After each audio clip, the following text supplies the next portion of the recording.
I would like to welcome you officially to our web debate, which should answer the question, what are the key skills for the next generation of diplomats? We can say Diplomacy 2030. It is one of the webinars, web debates organized by International Forum on Diplomatic Training and DiploFoundation. As you know, every first Tuesday in the month at 1 o'clock, we have webinars for the diplomatic community worldwide. We are particularly honored and pleased today to have with us Professor Paul Sharp and Mr. Sean Riordan. And I will just, for those of you who do not know them already from their extensive writings and the key role in building the diplomatic knowledge, I'll just make a few introductory remarks. Professor Paul Sharp is a professor and head of political science at the University of Minnesota Duluth and a visiting senior fellow at the Klingendel Institute in The Hague. His research focuses on diplomacy, the English school, and the future of international relations in a post-state hyper-plural world. I can see that, Paul, you will need to explain us quite a few concepts during today's webinar. He is the co-editor of the recently published Sage Handbook of Diplomacy. With us, joining us from Sofia on his assignment, otherwise based in, if I'm correct, in Madrid, Spain, is Sean Riordan. Sean is a senior visiting fellow at the Klingendel Institute in The Hague. He's a former diplomat, and he's an independent geopolitical consultant. His current research focuses on innovation in diplomacy, business diplomacy, and strategic approaches to digital and cyber diplomacy. I would like to invite, we will proceed in the way how we structure our web debates with introductory remarks from Paul and Sean. And then we will open the space for discussion, comments from our colleagues, and that we can already see that there will be quite a lively debate with a few comments and questions posed by Kishan, comments by Yolanda, Stefano, and other colleagues. We started with a poll asking the question, if you have limited time for training young diplomats, what would you focus on? 9 of you voted for traditional skills, and 7 of you voted for new skills. New skills means use of social media, data mining, online representation.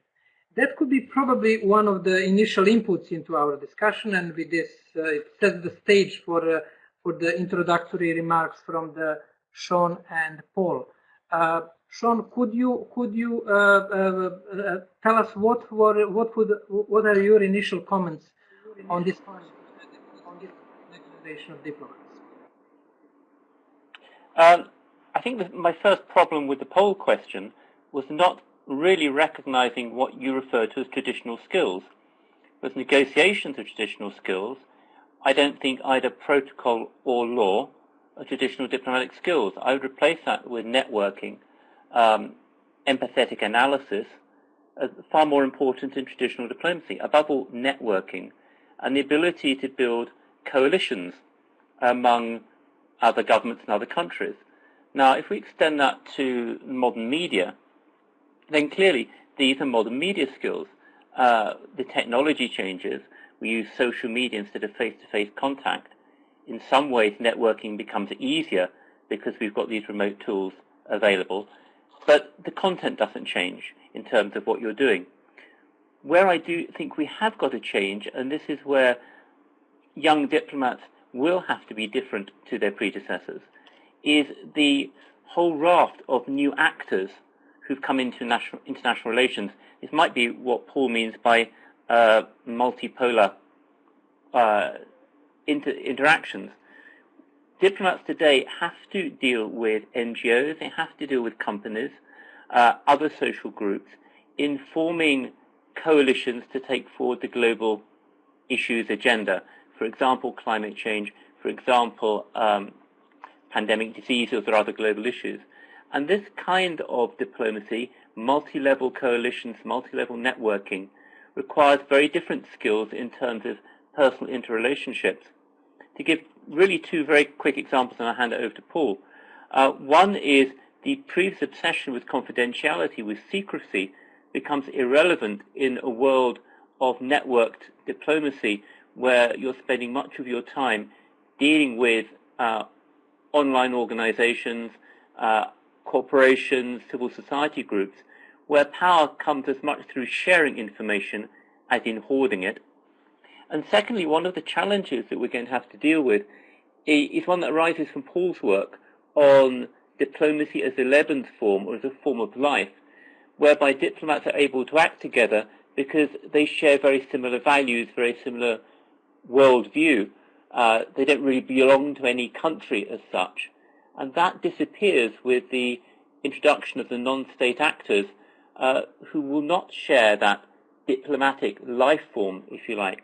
And that will provide another challenge for diplomats in the future. Thank you, Sean, by highlighting this interesting aspect that novelty is not necessarily in the tools and techniques, but in the, let's say, space in which diplomats have to operate, which has been changing substantially by mainly having new actors. Paul, please go ahead with your introductory remarks. Thank you very much, Jovan. Good morning, afternoon, everybody. Thank you for the opportunity to see old friends and to talk about these points. I actually voted for the new skills on the basis that I think that some of the traditional skills get acquired through practice, but if you can't figure out software packages on your own, you really do need somebody to get you off first base and moving in the direction you need to be going. So that's the reason I swung in that direction. It's probably dangerous to ask a theorist about practical details and how practice actually works. I'm chronically lacking in experience in diplomacy, obviously. But what I want to do is start with a couple of distinctions and then see if those arise further in the discussion. The first, I think, is the distinction between generic skills associated with working in large postmodern organizations. And I think there's a whole set of new challenges that face all sorts of people, not just diplomats, in working in these large organizations. And then if we can talk about, are there skills particular to diplomacy, which we would emphasize as a result of the big changes that we're talking about. My second distinction is between the impact of, well, Jovan, you've talked about this at length, of plentiful, low-cost, accessible to everyone information on diplomatic practice. And moving more towards Sean's idea now, not just of how do we adapt to these changes, but are they in some way changing our attitudes to things that we used to take very seriously in the past? For example, things like privacy and discretion in communication. And the final distinction that I'd make, and then I'll be quiet, is the distinction between what we regard as good for political leaders and good for administrators and good for managers on the one hand, and what is good for diplomacy and diplomats on the other hand. They're not always the same thing. Running an efficient organization does not necessarily take you in the direction of effective diplomacy. I'll stop at that point. Thank you, Sean and Paul. And I can see that you really acquired extremely advanced skill in the webinars, because you made such a short and to the point introductory remarks, which is sometimes difficult in the academic setting to maintain the sort of this type of introductory remarks. What was really 2 points which I will use the opportunity as a moderator to comment on in this interplay between new and old, between tradition and the novelty and change. First, from Sean, is the question of the, if not the end of confidentiality and secrecy, but a reduced relevance. Possible counter-argument could be that the high-level negotiation, and we speak about Iran nuke negotiation, of Myanmar negotiation, Kosovo negotiation, Cuba rapprochement, there is, if not secrecy, although there are some elements of secrecy, there is definitely discretion and no Twitter and social media in the room. Therefore, that could be an interesting focus to see how we distinguish type of the diplomacy with one which is sort of influenced heavily by social media. You mentioned quite a few examples, and this high-level diplomacy which still requires certain discretion. Paul, one point that you mentioned is very interesting. You argued, in a way, I will now simplify, hopefully not oversimplify, that traditional skills could be learned and acquired through practice, through some sort of osmosis, which goes along the lines that diplomacy is art, you know, the old dilemma, art or science, while you argue that new skills, how to run the software, somebody has to taught you how to do that. This is an interesting dynamics, and probably you can shed more light on this in the view of diplomacy as art and science. What do we have from our chat? Katarina provided brief summary. First, Barbara points out that young diplomats already have social media skills, might not need much training at all. Ginger points out that the tools might change, but diplomatic skills are the same. Yolanda points out that networking is closely related to new media tools. New tools create new options.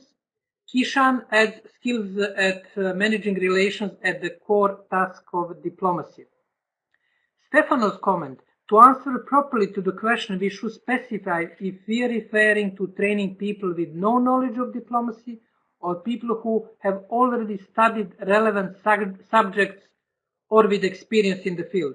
I guess, Stefano, you're referring for students of international relations and international law who join diplomatic service. Over to you, Sean and Paul, with this first round of questions and comments. Sean, please. Yeah, if I could pick up on actually the question that you put to Paul in terms of training and to what extent diplomatic skills are trained. I mean, on an anecdotal basis, in the British Foreign Office when I joined, we were not trained in diplomacy. We were sent out to embassies and told to go and do it. And so my training was running around after the British ambassador in New York, trying not to make too many mistakes. That was regarded as perfectly adequate training. What they did train us in doing were things like languages and how to write, which I suppose in a sense is the old-fashioned equivalent to Paul's training in social media. On the confidentiality business, I think Kishan's just posted that some confidential issues remain, and they will do, but not to the extent that they did in the past, and I suspect that over time the confidentiality will reduce. The extent to which talks or diplomatic negotiations will be confidential will, to a large extent, depend on the extent to which they're purely governmental.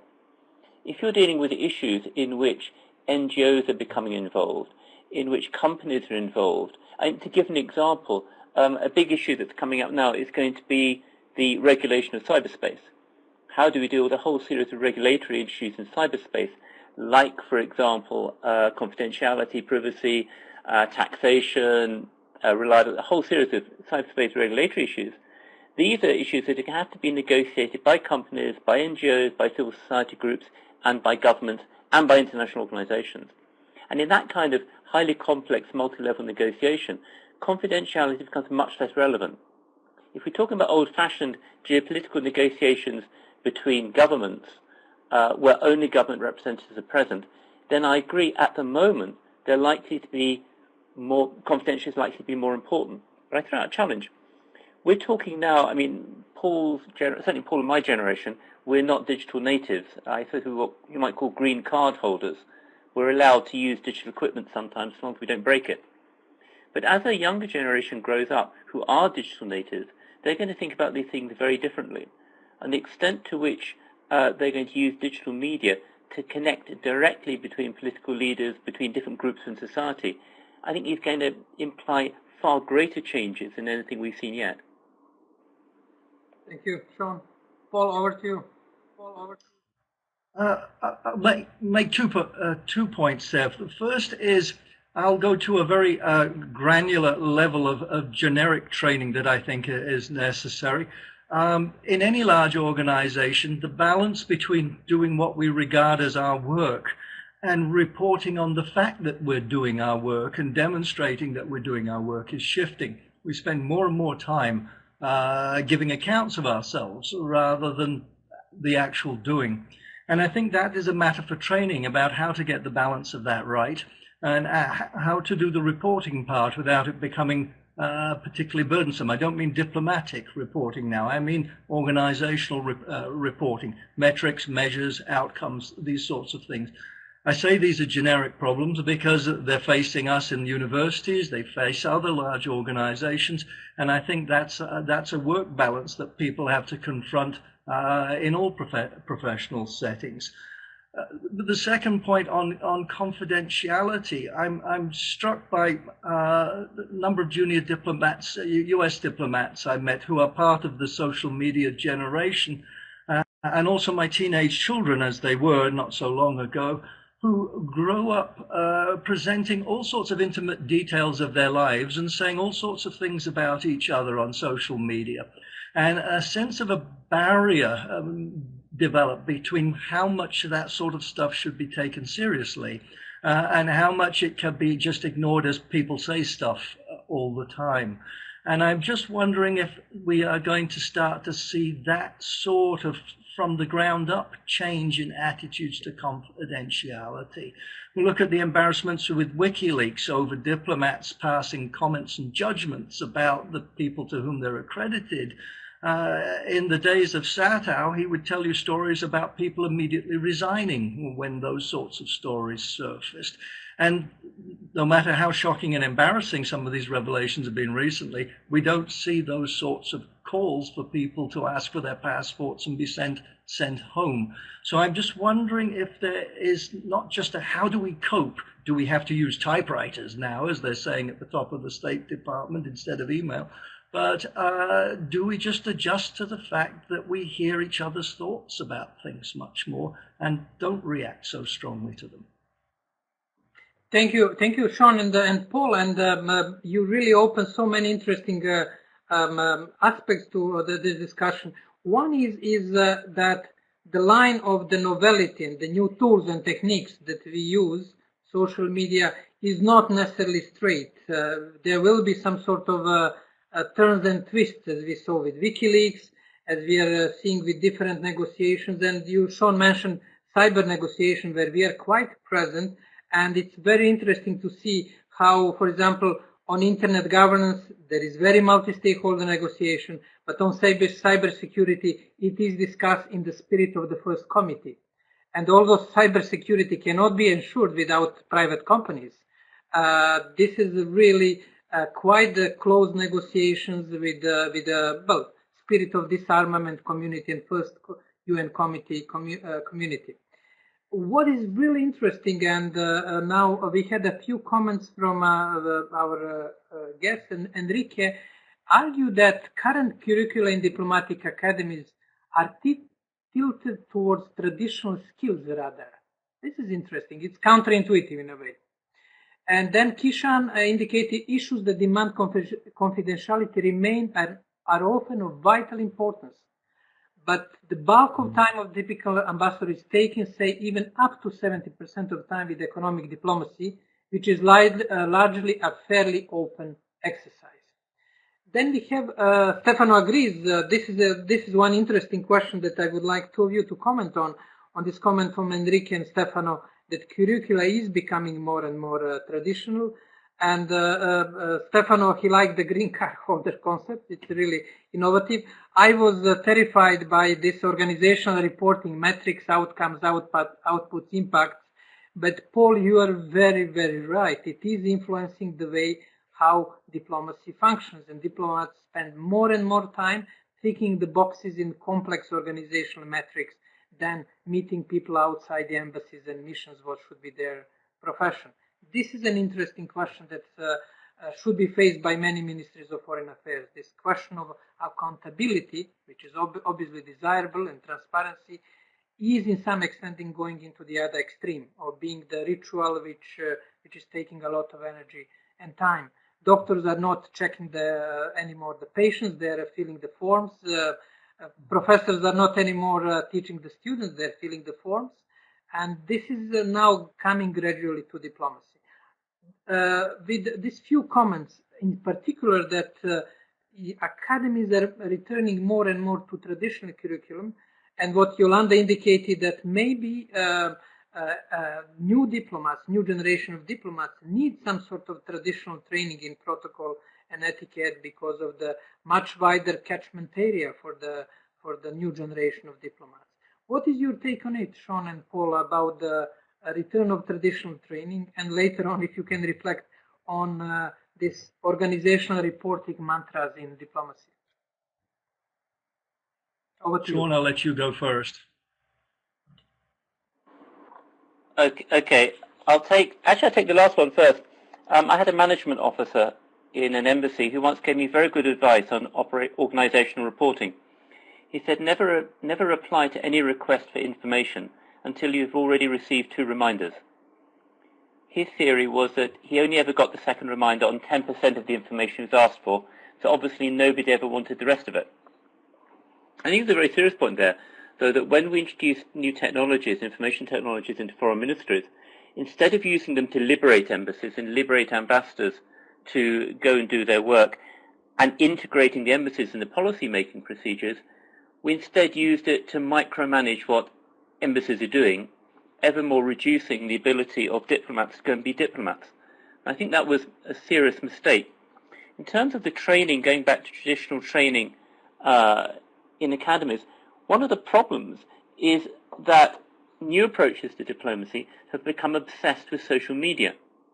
And for me, social media is not digital diplomacy. It's a tiny part of it.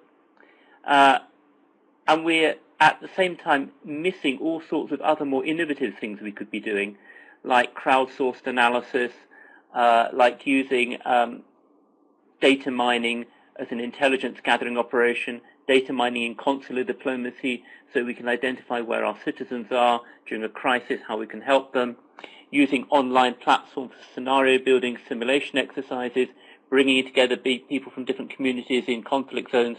There's a whole range of stuff out there that I think we should be exploring, and frankly we're not.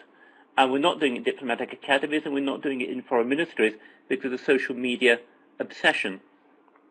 In terms of traditional skills, I think also we need to bear in mind there's a very big difference between diplomatic services. For example, the British diplomatic service never really cared about international law. That's what we had international lawyers for, and legal advisors. Whereas I know, for example, the Spanish diplomatic service is very heavily into teaching international law. So I think there are cultural differences there that we have to take into account as well. I'll let Paul take it from there. I like the 10% rule in terms of responding to people. I think if I tried to practice it in my own organization, I'd get into trouble very, very quickly with complaints from all sorts of levels in what's now a much more horizontal organization. People talk to my dean in a way that they never did in the past. Yolanda's point I take about traditional training if you're recruiting from a broader social network, and I get a sense of this from the State Department, that in their efforts to make the service more representative, they're bringing in people who they feel they really have to work very hard with on basic points of diplomacy that they might have picked up somewhere else. Alan Henriksen, good morning, Alan, asks the question about distinguishing between skills and content, and I think that is an increasingly difficult one to break down in very much in our daily work habits, which parts are the real job and which parts are generated by other demands on us. And I don't think there is a good answer to that, other than that you see successful people in organizations manage to get that sort of balance right. They satisfy the demands of organizational requirements somehow by keeping those burdens light. That's all I'll say at this point. Thank you. Thank you. We have a summary from Katerina with the questions that we tackled, and there is one really highly relevant point which Sean mentioned, is of simplifying reducing digital diplomacy to social media. I've been fighting this battle, and I lost this battle because obviously social media is all over the place. It's fancy to speak about diplomacy, Facebook diplomacy, but it could be misguiding because for many reasons. One of the reasons is that It is just the part of the digital revolution. Sean mentioned quite a few tools of data mining, scenario building, and other tools. And we are preparing a course on the data diplomacy, which will be launched in 2 months, focusing on some of these issues. And there are diplomatic academies in this field are not following what's going on in reality, because UN organizations are now UN Pulse. They're using more and more data mining. Governments are starting to use data mining. There is a new report about reform of the Foreign and Commonwealth Office, FCO, which is essentially the most used concept is data and data mining. Therefore, there is a shift where academia and diplomatic training institutions are catching slowly on that dynamics. They're still deeply focused on social media as some sort of obsession with the digital diplomacy. We have a question from Katarina first. Is the type of reporting changing? We had a webinar on reporting, and somehow a reporting skill is one of the key skills of diplomacy. It's diplomatic reports are a sort of lifeline of the diplomatic system. Is it changing? We had some sort of insights through WikiLeaks into reporting of the US diplomacy, and I was quite impressed with the level of the skills, the concise reporting, the sense of humor. And but what is your take on it? Is diplomatic reporting changing? What are the new skills in this? Is data mining the new skill? And how diplomats can find their niche in competition with journalists and other professions and social media who are in the same business? Sean or Paul? I would say that diplomatic reporting really changed significantly about 20 years ago or 30 years ago when you got 24/7 news coverage. Up until that, I know certainly there were colleagues in the British diplomatic service who thought it good enough to summarize the newspaper reporting and the local newspaper reporting and send that back to headquarters. Clearly that's no longer sufficient. But good diplomatic reporting always went further than that and tried to get under the skin of an issue. It should be helping your government understand what's going on in your country, giving it some depth of understanding. And where you have the advantage over the television news or over journalists in general is that your reporting does not need to be driven by the headlines. For many journalists, if they want to get printed, and particularly in the days when today you don't have permanent correspondence, foreign journalists tend to be stringers who are fighting to get their copy into the newspaper. A diplomat who doesn't have that pressure should be able to provide timely, thoughtful and analytical reporting that enables much better understanding of what's going on. I mean, a diplomat abroad really has two functions. A political diplomat. We've got lots of different kinds of diplomats we sometimes forget. But a political diplomat abroad has two functions that justify his existence. The ability to report and the ability to influence. And the two come from the same kind of networks of contacts that he should be developing to get, or she should be developing, to get under the skin of the country where they're serving. Paul? Question, yes, with regard to reporting, I think so far, and very understandably, the discussion has in itself been technology driven, in the sense that what are the changes in the way we communicate, what's available to us in terms of communication. One of the things it seems to me, and I'll wrap away from Sean's comment about being careful not to chase the headlines, is the dreaded notion of actual international politics. And that reporting might reflect the kind of world that, if is not actually emerging, a lot of people think is emerging at the moment in terms of political uncertainty. The United States of America, as everybody tells Americans when they go abroad, seems to be threatening to precipitate a major crisis on the international stage through its electoral processes.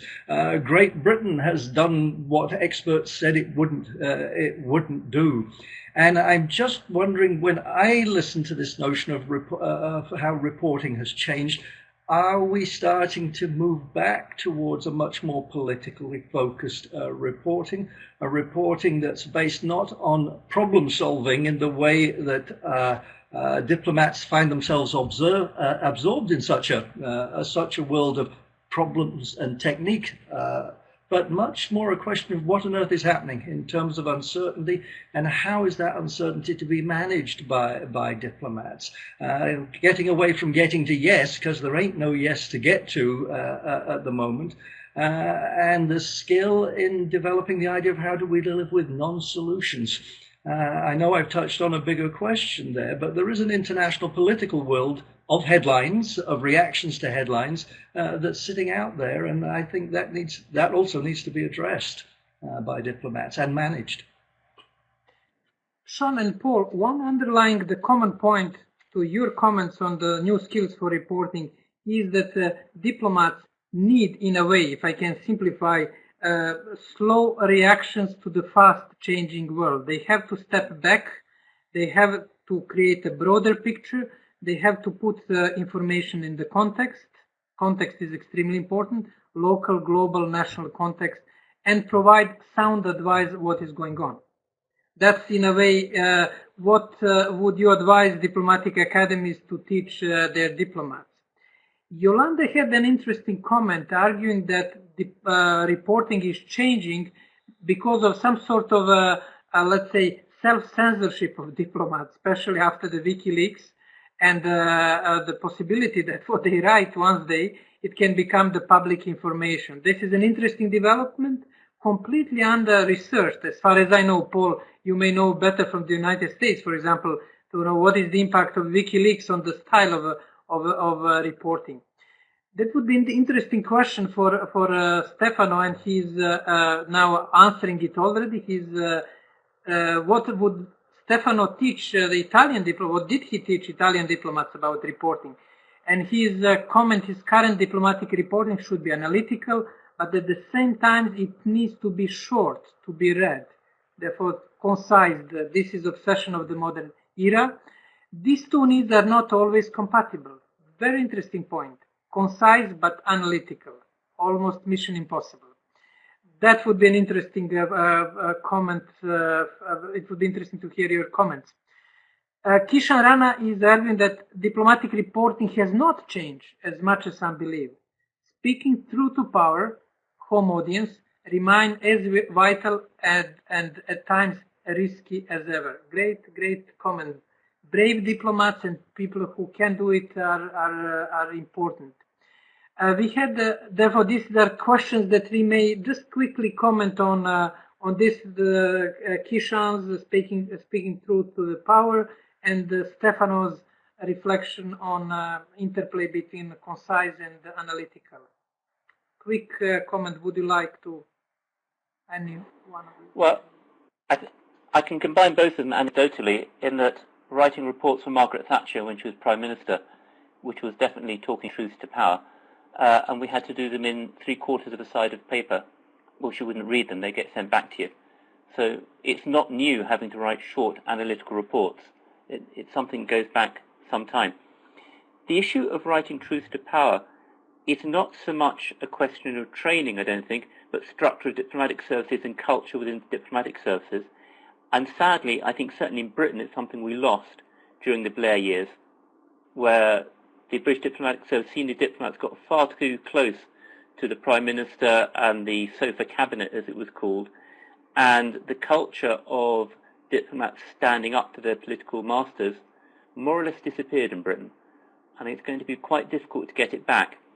On the confidentiality point about the WikiLeaks effect, the comment I liked on that was the Egyptian foreign minister, who when asked what did he think of the embassy's reporting about the Egyptian government, replied, "You should see what we say about them."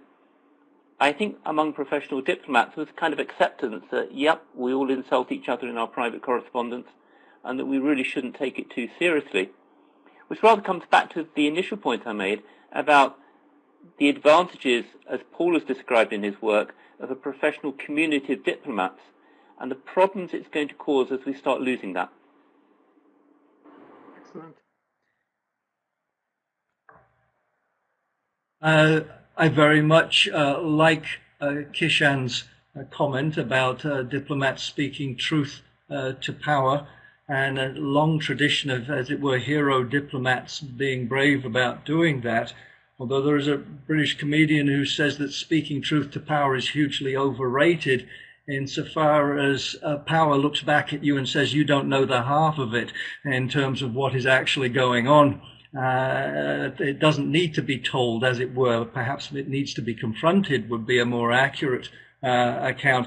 I would also say instinctively, again, and I think this is a generic problem in all big social organizations, speaking truth to power has absolutely become more difficult, and we're much more constrained by structural objectives, goals, these sorts of things that become the basic reference points. It's not a repressive culture, but somehow it manages to silence, perhaps in the sense of giving people opportunity to talk with the sense that it doesn't matter very much. I also take Stefano's point. I think, again, in contemporary organizations, there's no point being good if you're slow. I think that it doesn't matter how well you report if you're not keeping up with the cycle of information and the way events unfold. And in that sense, there is a real skill to participating in that game and being able to speak briefly, quickly, and analytically. Whether that produces optimal outcomes, I don't know, but certainly to participate, one has to be working at a speed which I'm finding harder to keep up with as the years go by. But that is a reality, I think. Thank you, Paul. Thank you, Sean. We have here interesting thread which probably won't be able to develop because we're running out of time, which Yolanda initiated about change which new technology is bringing to traditional skills like a protocol. Is protocol changing? And one can argue that we have more and more informality with the social media, and this is important. It's nowadays strange to address the ambassador as extraordinary and plenipotentiary, and that sort of doesn't sound any more appropriate in the social media language. Then we have a question which Katarina passed. What about data mining and big data and its impact on reporting? Similarly, what about the huge emphasis on data, such as data for development and indicators, as we have seen with the Sustainable Development Goals? Do diplomats need a better understanding of this? It is data is becoming a bit of hype, and we have also to be careful not to overestimate. But so far we haven't been overestimating; we have been underestimating the relevance of data for diplomacy, as Sean indicated in his introductory remarks. There is one question, and I would like our panelists to comment on it. It's a very interesting question coming from Katarina. Do we need additional training in emotions and empathy? Perhaps more than ever now. And then there was a comment from Diana arguing that training in emotions, yes, I guess emotional intelligence, in empathy, not. And Katarina asked, why not empathy? And that was an interesting aspect, because there are now more and more researchers that the core of diplomacy, which is empathy, is basically depleting in modern society with the social media. Not necessarily sympathy, but definitely empathy. And this is an interesting question. Could it be trained at all? Could we train it through contextual training? Could we train what Sean mentioned is a question of transfer of institutional culture via training? It's a very interesting point. When you mentioned the speaking truth to power is a question of institutional culture, not necessarily training per se, how to write or what to do. It's a question of allowing mistakes, allowing criticisms in the organization. That's another interesting aspect, how institutions are transferring their institutional culture via training. These are 2 points which are in a way shift from technology towards emotions and untangible elements of diplomacy, question of emotional intelligence and empathy, and question of institutional culture. Over to you, Paul or Sean. Data mining I have very little to say about, except the sense that terribly important, and other people do it and provide you with the results with which you work. It seems to be a very intensive pursuit in itself. The second point on emotional training and cultural training, I think we're starting to glide from one area, a notion of skills, but once we're into cultural training, are we back into area studies and actually paying attention to places and people rather than issues and problems? My own preference would be that would be a shift that is long overdue, but one I'm not holding my breath to see develop. And Alan, I noticed in the comments there, made a point which is absolutely dear to my heart in terms of training, which is not.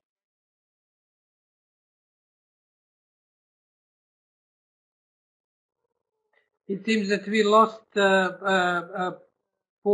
He will reconnect, but he is referring to the question that Alan asked.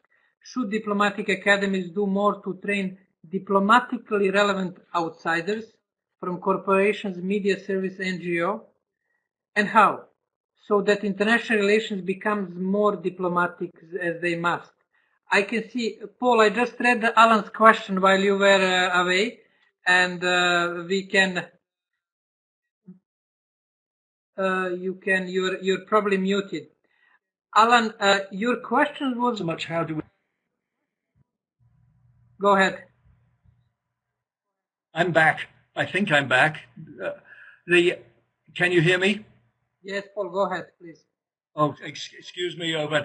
Yes, just following up on your remarks on Alan, very much the notion of training at a broader level, or perhaps more better education into diplomacy, its priorities and its ways of seeing things, to movers and shakers, as Alan suggested, but I would go further down the ladder into part of international education, broadly speaking.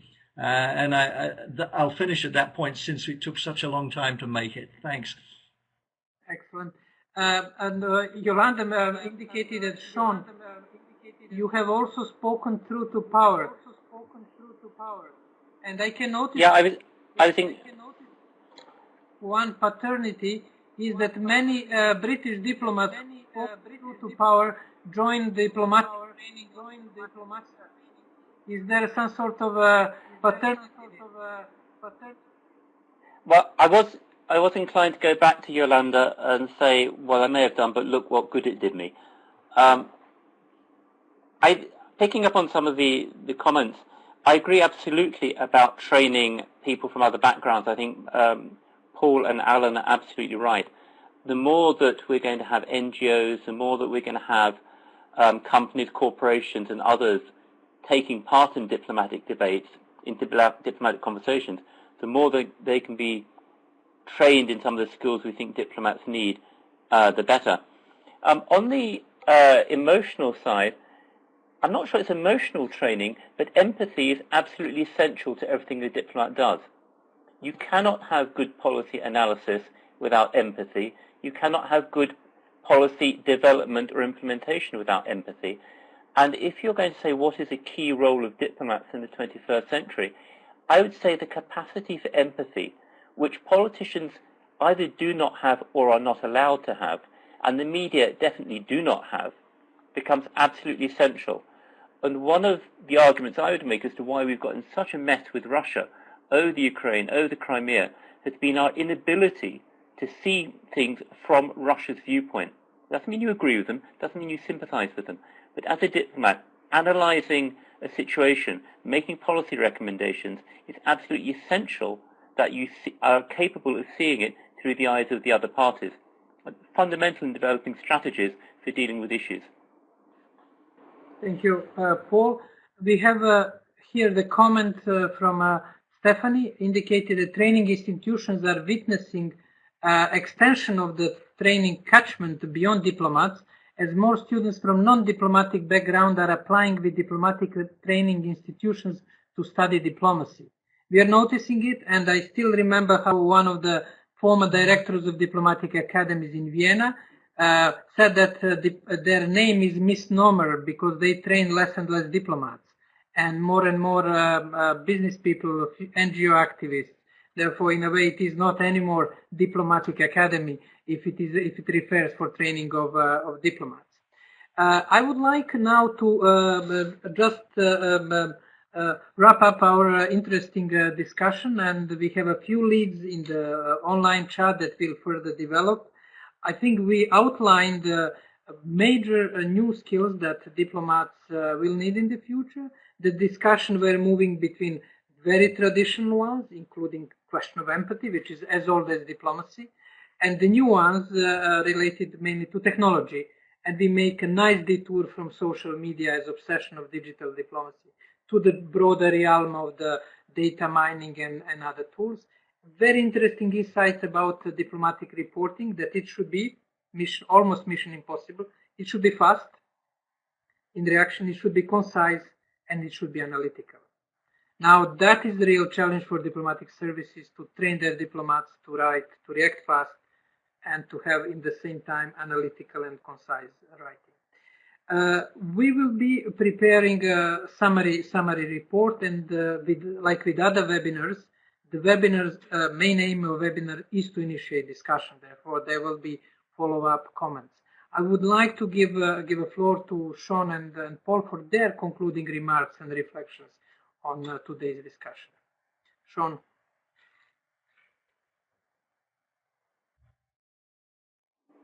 Okay, I think one of the points I would like to make, and where I think diplomatic academies could have a very important role, do not use technology enough in analysis. There are so many technical modeling techniques that we can use, and foreign ministries are not using them. And one of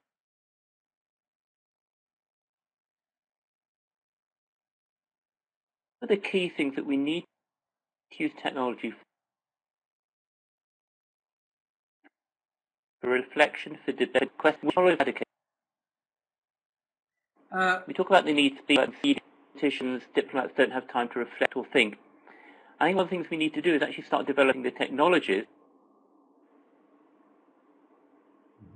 And apart from that, using the technologies, the whole range of technologies for analysis and so on.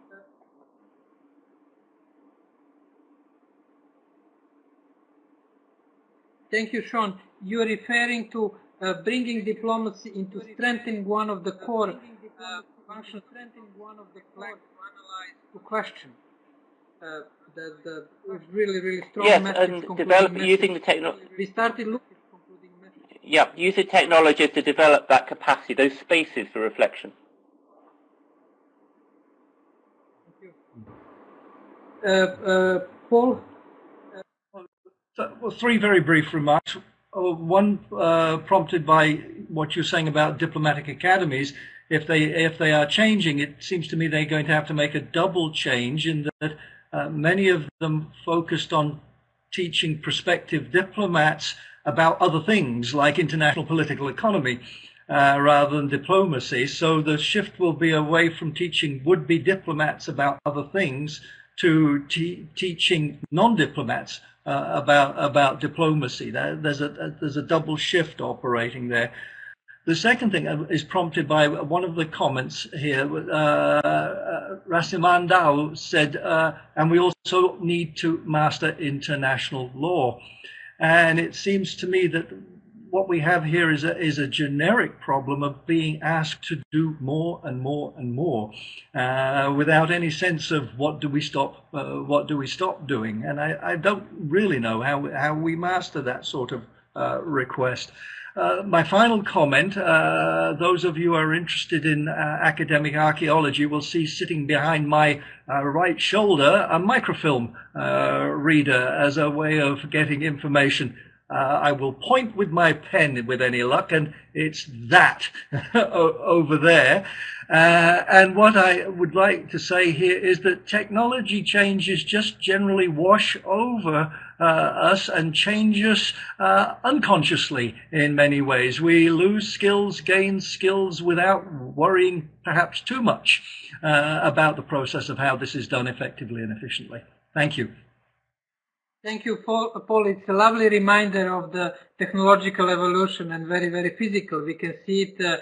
And thank you for waking up early. I guess it's 7 o'clock in the morning and making an effort to join us. Thank you, Sean, for making a time in your busy schedule in Sofia. And with just a few glitches, we managed to use the technology effectively to bring diplomatic training community together with our two experts with really remarkable insights and remarkable questions and comments that we got from our colleagues who followed that. With this, I would like to thank you all, first Sean and Paul, for your efforts, and also for our colleagues who joined the session. I wish you a nice day, morning, Paul, a nice afternoon, Sean, a nice day to wherever you are on the globe. All the best. Bye-bye. Thank you very much. Thank you very much. Much enjoyed. Bye-bye.